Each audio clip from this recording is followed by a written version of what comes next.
오늘 놀라운 오븐은 두 분께 질문을 좀 먼저 드리면서 시작해 볼까 하는데요. 네네. 도경환 씨, 네네. 경환 씨는 아내분을 사랑하십니까? 사랑하죠. 엄청. 아 잠깐만. 아니 이거 오늘 이거 유전자 얘기인데 갑자기 시작부터 그렇게 애정. 그 경환 씨가 아내를 사랑하는 이유가 바로 유전자 때문이거든요. 어허. 그게 유전자 때문이라고요? 네. 이게 나는 유전자를 고려해가면서 사랑을 해본 적은 없고 그냥 그 사람 자체가 빛이 나서 사랑한 것 아, 예. 적외선이 나오죠. 그게 무슨 과학적 이유가 되는 거죠? 네, 이제 생리학적으로 볼 때는 사람의 유전자는 페로몬 같은 물질을 통해서 결혼하기 전에 좀 유전학적으로 차이가 나는 그런 상대에게 끌리게끔 또 만드는 역할을 합니다. 그러니까 같은 사람이라기보단 좀 다른 사람한테 네네네. 끌리는. 맞아. 오 맞아요. 그래서 결혼이라는 게 어떻게 보면 자신의 유전자의 반을 가장 효율적인 상대와 거래를 통해서 전달할 수 있게 하는, 그러니까 결혼은 어떻게 보면 거래라고 볼 수 있는 거죠. 아 그럼 저는 지금 유전자 거래를 하고 있는 건가요? 생물학적으로는 그럴 것 같습니다. 두 분은 고모하고 이모 네. 중에 누구랑 더 친하세요?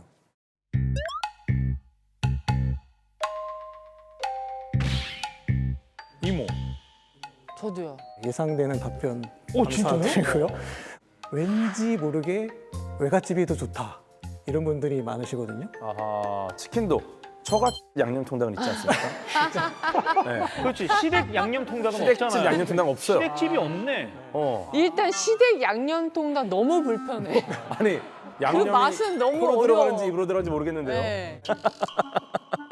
그리고 식당에서도 저희가 이모 이렇게 부르지 고모는 잘 안 부르잖아요. 그렇죠. 뭔가 어색하고 좀 안 친근하고. 어. 조사 결과를 보면 실제로 외할머니, 외할아버지가 손주에게 더 많은 돈을 쓴다고 합니다. 이게 뭐 우리나라 결과가 아니고 미국에서 한 결과니까 아 진짜요? 네, 외국도 비슷하다는 거죠. 그것도 유전자랑 상관이 있는 거예요? 외할머니와 더 친한 것도 유전자와 상관이 있다. 왜지?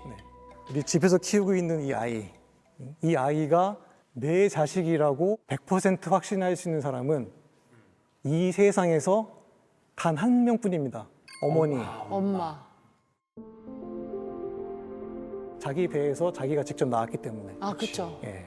그러니까 친가 쪽에서는 외가만큼의 핏줄에 대한 확신이 덜하다는 거죠. 우리가 의식적으로 핏줄을 의심하고 있다는 얘기가 아니라 우리 안에 그런 무의식적인 본능이 있다는 건데요. 본능적으로 그렇죠. 직접 낳은 모계 쪽이 더 확신을 갖고 있다. 확신을 갖고 있다. 그리고 또 개를 좋아하는 분들도 있고 고양이를 좋아하는 분들도 있고 근데 그런 성향에도 약간의 유전학적인 진짜? 백그라운드가 있다. 고양이파, 강아지파. 어떤 차이가 있는 거예요? 개 유전자가 있는 거예요? 아니 근데 고양이가 인간하고 더 가깝지 않나요, 유전적으로? 우리 호르몬 중에 도파민과 세로토닌이라는 호르몬이 있습니다. 이제 세로토닌은 좀 더 정치적으로 보면 보수적인 성향의 분들에게서 많이 높은 편이고 도파민은 이제 진보적인 사람들에게서 좀 높게 나타나는데요. 고양이는 약간 좀 독립적이고 제멋대로잖아요. 그 도파민의 경우는 뭔가 새로운 것을 탐색했을 때 돌아오는 보상에 대해서 더 쾌감을 느끼는 도파민이고 네. 세로토닌은 어떤 사회성, 그러니까 사회적인 위계 질서에 따른 행동을 좀 더 잘하는 그런 호르몬입니다. 그래서 걔는 좀 순종하고 좀 친근하고 그래서 세로토닌의 성향이 있는 분들이 좀 더 개를 좋아할 수 있는 가능성이 있다.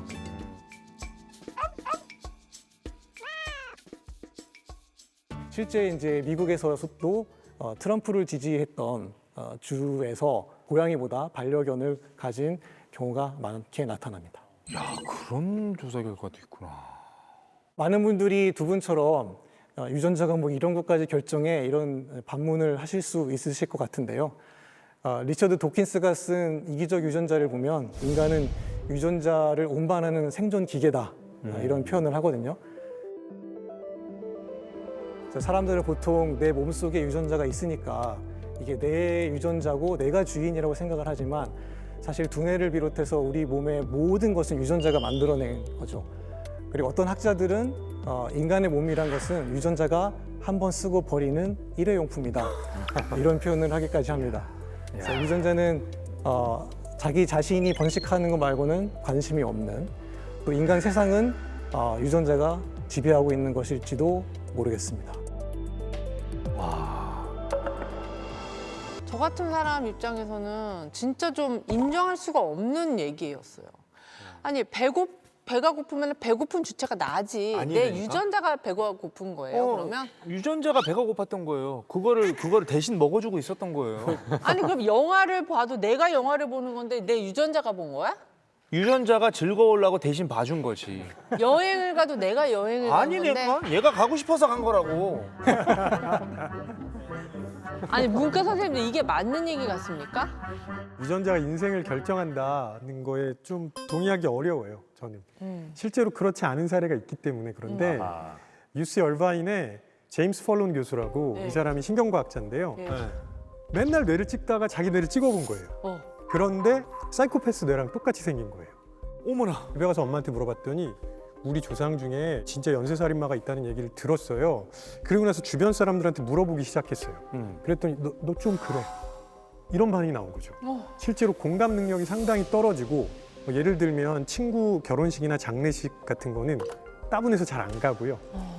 그다음에 손자랑 게임을 하는데 할아버지들이 보통 적당히 해서 져주잖아요. 네. 반드시 이기고 이런 모습을 보이기도 했습니다.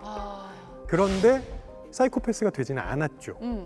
네, 그건 그 어머니가 이 제임스 펄론 박사가 그렇게 성장할 수 있도록 도와줬기 때문이에요. 진짜 키우고 싶은 그런 행동들에 대해서만 강화를 해주고 그다음에 혼자 있을 때 그런 게 발현하기 쉬우니까 여러 명이 같이 모여서 운동도 많이 할 수 있게 만들어주고 이런 여러 가지 장치를 했었죠. 그러니까 유전자는 분명히 있었지만 그게 발현되지 않은 그렇지. 거고 그래서 인생을 무조건 결정한다 이렇게 말하기는 좀 어렵죠. 그렇죠. 확실히 문과적으로 봤을 때 유전자가 있고 그 역할이 어느 정도 있음을 인정하지만 뭐 후천적으로 그 스위치를 끌 수도 있고 켤 수도 있고 요인들이 많다 이렇게 보시네요. 오히려 아까 그 전 사이코패스의 그 이야기에서 더 중요한 포인트는 결국 사이코패스가 되지 않았다는 것이 아니라 이 사람이 사이코패스가 되기 위한 사회성이 결여된 특성을 갖고 있었다는 게 더 중요하다고 생각해요. 그러니까 거기까지 유전자가 결정을 한 거죠. 그러니까 이 사람은 태어날 때부터 철저히 이과적으로. 상당히 사회성이 결여되어 있는 사람이었지만 그걸 깨닫고 뭔가 노력을 해서 사이코패스가 안 되려는 노력을 했다는 건데 그래서 안 됐다가 중요한 포인트가 아니고 사회성이 결여됐다는 것이 더 중요한 거죠. 저 번식 기계라는 표현은 이상하지만 저는 그냥 생명체 자체가 화학적으로 작동되는 기계라고 이야기하거든요. 그러니까 기계인 거는 그게 맞아요. 그 말 아니에요? 아니 어찌됐건 기계잖아요. 그 기계라는 표현 때문에 그런데 아 나 저 사람 아니 죄송해요. 저 사람이라니요. 아니 죄송해요. 아무리 마음에 안 들어도 저 사람이라니요. 실제로 우리 인간도 물질이잖아요. 네. 우리 몸도 물질이에요. 던지면 떨어지고 불태우면 불에 타고 때리면 뭐 어디가 왜 그래 망가지고. 자꾸 말안. 그러니까 이 모든 물질을 만들어내는 정보가 유전자에 있는 이상 유전자는 사실상 거의 많은 것들을 결정을 한다. 아무튼 이 모든 일이 지금 최정빈 교수님 때문에 벌어졌어요. 너무 말씀을 좀 폭탄 발언을 던지셔가지고. 제가 수습을 한번 해보겠습니다.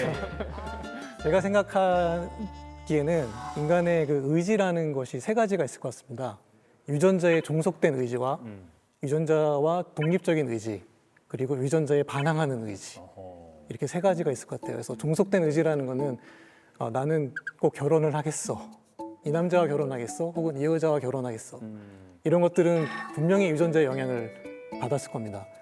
그리고 이제 내가 뭘 먹고 싶다. 당연히 내가 살아야 되니까 먹고 싶다는 것도 유전자의 종속된 의지죠. 근데 유전자로부터 독립된 의지는 먹고 싶은데 내가 짜장면을 먹을까 짬뽕을 먹을까. 유전자 입장에서는 어느 걸 먹어도 상관없거든요. 그 다음에 이제 유전자에 반항하는 의지는 아까 말씀하신 그런 사이코패스적인 기질이 있지만 이것을 어떤 교육과 노력으로 대항하는 거죠. 교수님 공부 잘하는 유전자 따로 있고 못하는 유전자 따로 있죠. 불행하게도 그럴 것 같습니다. 이거 있죠. 외국어 잘하는 유전자 있고 못하는 유전자 네, 있죠. 있을 수 있습니다. 그러니까 이래 모든 게 유전자야. 아니, 너무 저 상담하지 아니, 진짜로 아니 모든 게 이제 끝났어. 상담하는 거 아니잖아요. 결론은 났고 그냥 허무주의에 빠지면 돼 다들. 다들 허무주의자가 되면 염세주의. 돼. 허무주의 유전자가 어. 있는 거 아니에요? 그것도 유전자라고?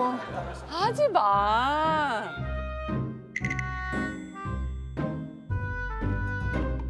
끈기라든지 동기부여 또 유전이죠. 또 유전자의 영향력이 맞아요. 있고 심지어는 실전에서 시험을 좀 더 잘 보는 사람 실전에 강한 사람. 예, 그것도 유전자예요? 그것에 대한 연구도 있습니다. 운빨 아니에요, 그건? 뇌에서의 어떤 회로와 연관을 짓고 있는데요. 평소에는 공부를 상당히 잘하는데 시험 보면 조금 더 틀리는 애들, 안 되는. 예, 원래 실력보다 안 원래 나오는 실력보다 안 친구도 되는 애들도 있어요. 있고 예, 있어요. 원래 실력보다 좀 더 잘하는 애들이 있거든요. 아니 저는 오히려 이렇게 얘기해 주시는 게 고마워요. 게임 끝난 거야. 왜냐면 노력하면 할 수 있다 뭐 이런 소리 하는 사람들 있지? 제일 싫어. 그 애들한테 뭐라 할 게 아니네요. 너는 왜 공부를 남들보다 2배를 절대 뭐라 했는데 할게 성적이 안 나오냐? 어허.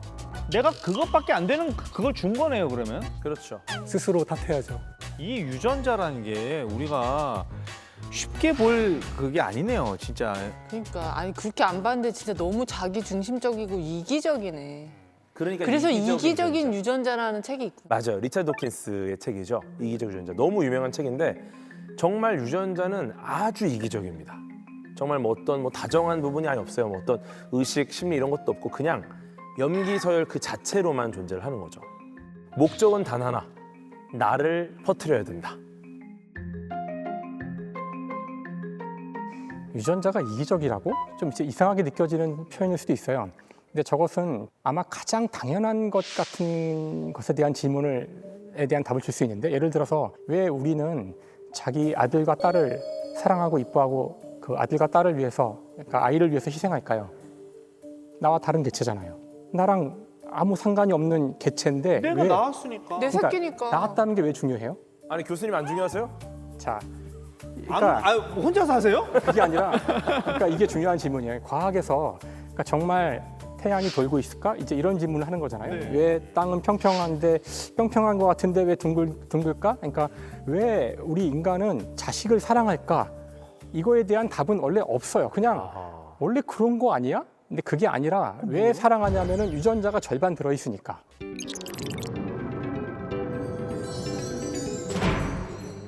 지분이 반이 내 거라서. 나는 이기적으로 행동하는 사람, 이 개체인데, 근데 그 유전자를 절반이나 갖고 있기 때문에 얘는 소중한 거예요.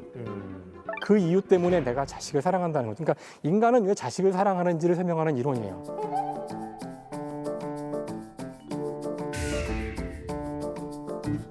아니 그러면 교수님은 자제분들한테 내가 널 사랑하는 이유는 네 유전자의 절반이 내 거라서 사랑해 이렇게 얘기하진 않잖아요. 좀 더 크면 고백을 해야죠. 아니 도대체 교수님, 아니 뭐 하는 분? 조금만 더 크면 그렇게 얘기를 한다니요. 사이코패스 유전자가 있겠는데요. 그 죄송한데요. 교수님 좀 바꾸고 갈게요. 저쪽 저기 서울대학교 쪽으로 한 번만. 나 카이스트 교수님이 이렇게 시크하게 솔직하게 대답하실 거라고는